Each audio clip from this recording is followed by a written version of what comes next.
Everyone, David Aragona and Craig Milkowski are taking a look at one of the graded stakes races on Saturday at Belmont at the Big A at Aqueduct. Race 8 is the Grade 1 Champagne Stakes for the 2-year-old males, going a mile around one turn on the main track. And Craig, feels like it came up a pretty strong edition of the Champagne. We saw some nice speed figures delivered by the 2-year-olds this summer at Saratoga, and feels like this could produce a pretty talented Champagne winner. Yeah, I remember thinking the same thing when the hopeful showed up, and it was a race. I think most people were kind of disappointed in how that one turned out. But I mentioned when we talked about it on the Timeform US Pacecast, I expected some bounce backs out of this race. I think there were some troubled trips, and it was just kind of a fluky race. We get a few runners from that one, but we also get some very talented maiden winners as well. Yeah, in particular, the number 6 Fierceness, who really generated the most buzz of any 2-year-old during the Saratoga meet, as well as number 4 General Partner, who's also coming out of a fast maiden race. You mentioned the 2 horses coming out of the Hopeful. The winner of that race is not back in here, but we do have a couple of horses that did take money in defeat in that Hopeful Stakes. Well, let's take a look at the Timeform US Pace Projector before we get to the main contenders. And Craig, it's never a surprise when you see these horses stretching out in distance that they're shown towards the front end of the pace projector, and especially not for a horse that shows as much speed sprinting as the number 6 Fierceness did. So not a surprise to see him out on the front end with the pace projector, but I do think you want to note that fast pace flag. Yeah, there are some other fast horses in here. El Grande O just ran recently, very fast, New York bred. We see Timberlake up close. He's shown some high speed at times, so he had a troubled trip. So I don't think anybody's going to be able to steal this race on the front end. Whoever goes to the front, be it Fierceness or somebody else, is going to have their work cut out for him. Let's go through this field, beginning from the rail with the number 1 Aircav, and we'll take a look at his debut victory at Horseshoe Indianapolis. And, Craig, this was a workmanlike effort. He showed good tactical speed, got to the front end at the top of the stretch. It briefly looked like the runner-up came back on him and actually takes the lead away coming on to the finish line, but Aircav is able to put that one away. He was a heavy favorite on this day, getting bet down to even money. This is a big step up in class, though, because he's facing much better horses. Does go out for a dangerous barn, though, in Brad Cox. Yeah, we can see his speed figure last time was only a 79. This race has a race rating in Timeform US of 110. So it's not just going to take a jump up. It would take a massive jump up. It's not impossible for 2-year-olds, and speed figures in those debut races can always be a little bit suspect because it's just tough to make figures for 2-year-olds. But this one is in pretty deep, and the rail draw probably doesn't do him any favors either. The number 2 is Dancing Groom. Let's take a look at his maiden victory in an off-the-turf race at Saratoga, going the 1-mile distance. So he is the only horse in this race that has prior experience and winning experience at that, going the mile that he will face on Saturday in the Champagne. And Craig, he wins this race pretty decisively, but he was beating a lot of horses that were intended for the turf. The race didn't come back that fast, so he's going to have to get the right kind of pace setup and also just improve overall to beat this field. Yeah, not quite as slow as what Aircav got for a speed figure first time out, but I'm always leery of the off-the-turf races, no matter how impressive they look. Even when they have high speed figures, I'm a little leery. This one is a little bit lacking in that area, so for me, it would be a tough sell on Dancing Groom. Next, let's take a look at the Grade 1 Hopeful run at the end of the Saratoga meet. 2 horses coming out of here, including the number 3 Timberlake. And this horse actually went off as the morning line, or the betting favorite this day, getting bet down to 2-1 as the scratched morning line favorite Muth did not participate in this race. And he got an interesting trip, Craig. He didn't break that sharply, was ranked in the early stages, still was able to split horses in the stretch here, and briefly looked like he was going to win the race before that long shot, Natella Fella, came rocketing down the outside to run them all down at the end. I thought Timberlake did some things well, but overall, the Hopeful did not come up as fast a race as I think a lot of us were expecting it to. Yeah, I agree. And when I watched the race again, I seem to have this stuck in my head that Timberlake had this nightmare trip.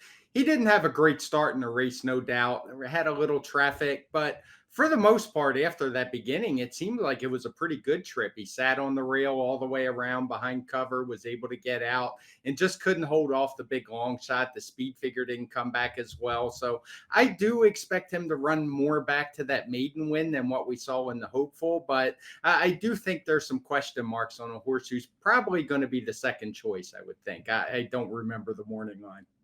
Yeah, I did make him the second choice. He has a horse that's taken a lot of money in all three of his starts so far. They are taking the blinkers off for this race, and I think that's notable for a horse that got as keen and rank as he did last time. So hopefully that can alleviate some of that problem. You do also want to note he is cross-entered in the Breeders' Futurity on Saturday at Keeneland, so we'll wait to see where he ultimately runs. The other horse coming out of the hopeful is the number 7 Gold Sweep, and Craig, this is a horse that I think you can make some excuses for, not just for the last race, but also two back in the Sanford.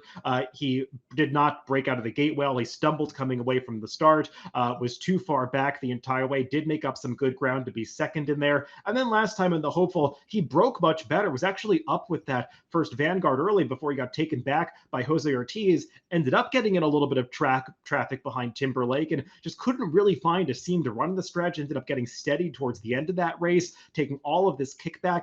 I think he's a better horse than those last couple of results indicate, but can he get back to that breakout performance, 108 time Formula speed figure that we saw from him 3 back in the Tremont? Yeah, that race was something. And if he can get back to that, he is certainly a contender here. The last two races, you have to definitely find some excuses for. But as you pointed out, there definitely are a few, particularly at the start.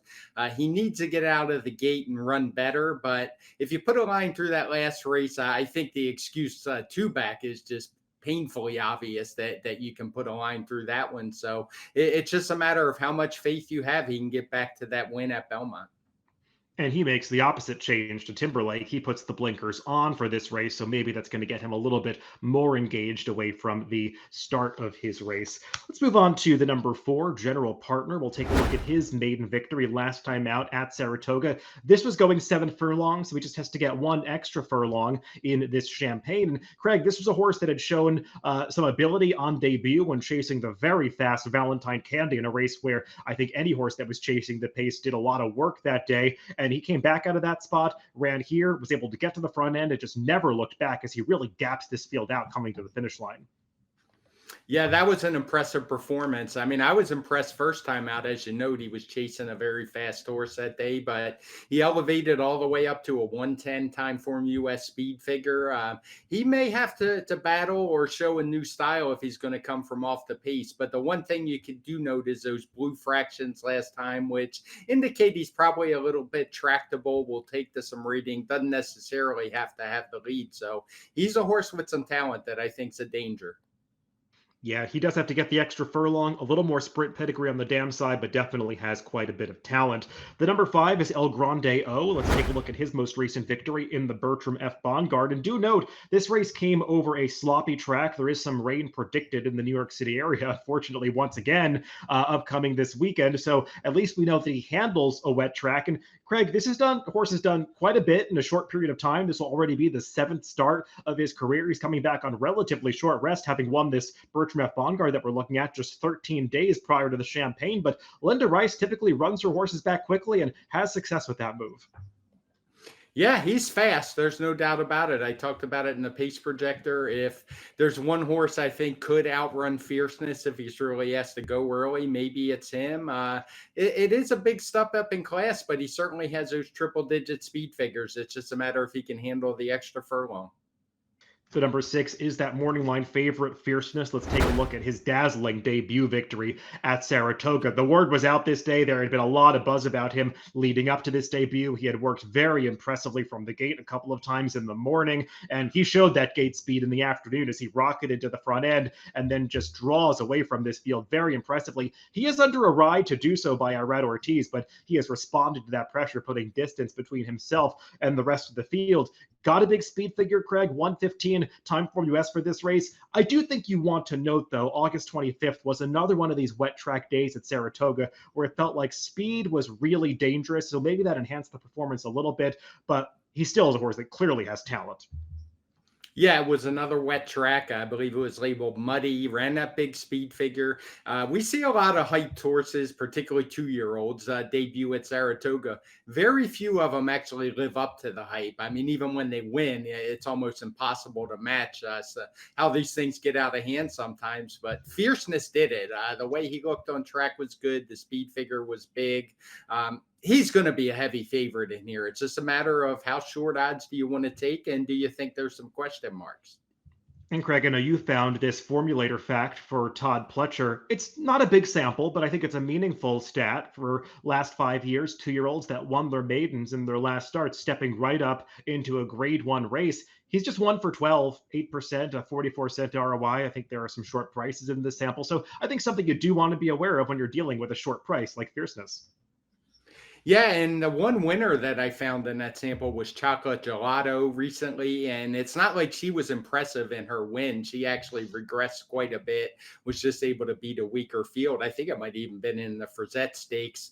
And if you look at horses who are just their second time starters, it's not on the graphic, but horses who are making their second start in that grade one, I think it's actually 0 for 9. So not something that you want to just base an entire decision on, but maybe a reason to give some pause to a horse who's going to be odds on.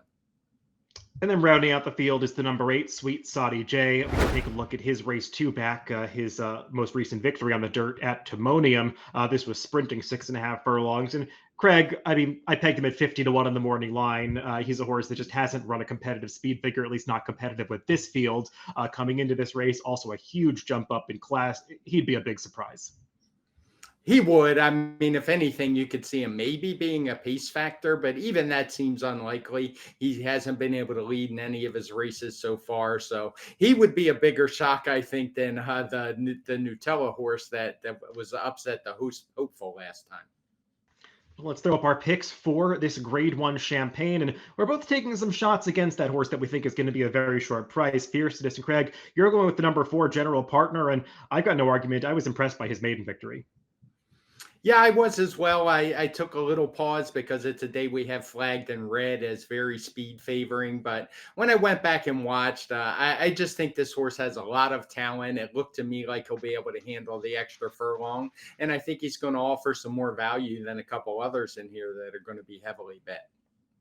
And I put the number 7 Gold Sweep on top. I just feel like this horse deserves one more chance because he has had legitimate excuses in each of his last 2 starts. He's already shown the kind of talent and the kind of speed figure that could be competitive against a field like this. And he's finally going to be a more generous price than he's been in those last 2 races. So the number 7 Gold Sweep for me and the number 4 general partner for Craig in the grade one champagne on Saturday at Belmont at the Big A. Good luck if you're playing the races this weekend.